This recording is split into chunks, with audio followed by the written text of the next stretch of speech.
जो बच्चे इस बार मेंस दे रहे हैं उनके लिए सबसे ज़्यादा ज़रूरी है इस टाइम पे आंसर राइटिंग।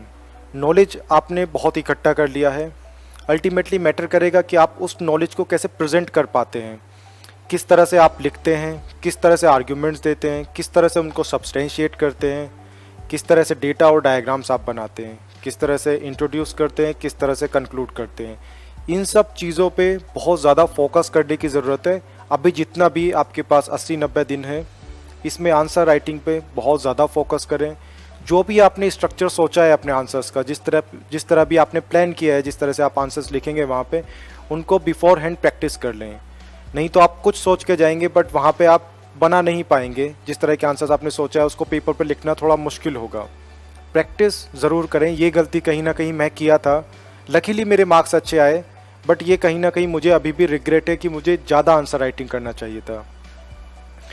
डेटा बहुत ज़्यादा इम्पोर्टेंट होता है, उसको कोई कंपाइलेशन हो या आपने जो भी इकट्ठा किया है डेटा उसको रिवाइज़ करें बार बार, और उसको सीखें कि उसको अपने आंसर में इनकॉर्पोरेट कैसे करना है। शॉर्ट में पहले आर्ग्यूमेंट लिखना है, फिर ब्रैकेट में डेटा लिखना है, या जिस तरह से भी आपने सोचा है उस चीज़ को पहले से प्रैक्टिस कर लें। कुछ डायग्राम्स ज़रूर बनाना सीखें, स्पेशली एथिक्स में और अपने ऑप्शनल में जो भी सब्जेक्ट्स हैं उसमें डायग्राम्स को इनकॉर्पोरेट करना सीखें। कुछ 4-5 तरह के डायग्राम्स होते हैं, उनको सीख ले। जब आंसर्स लिखने बैठेंगे तो अंदर से नेचुरली डायग्राम्स आने चाहिए।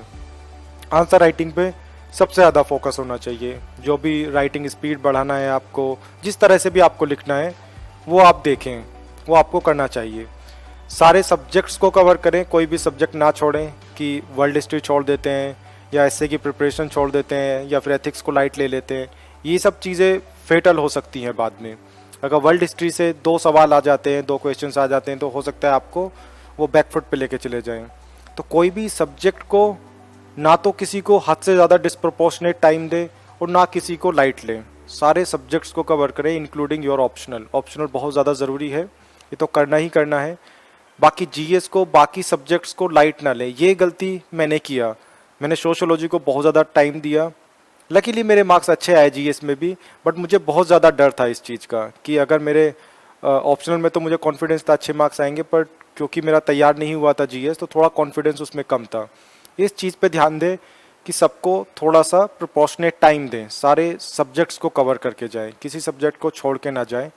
और अल्टीमेटली तो आंसर राइटिंग है, उस पर फोकस करें।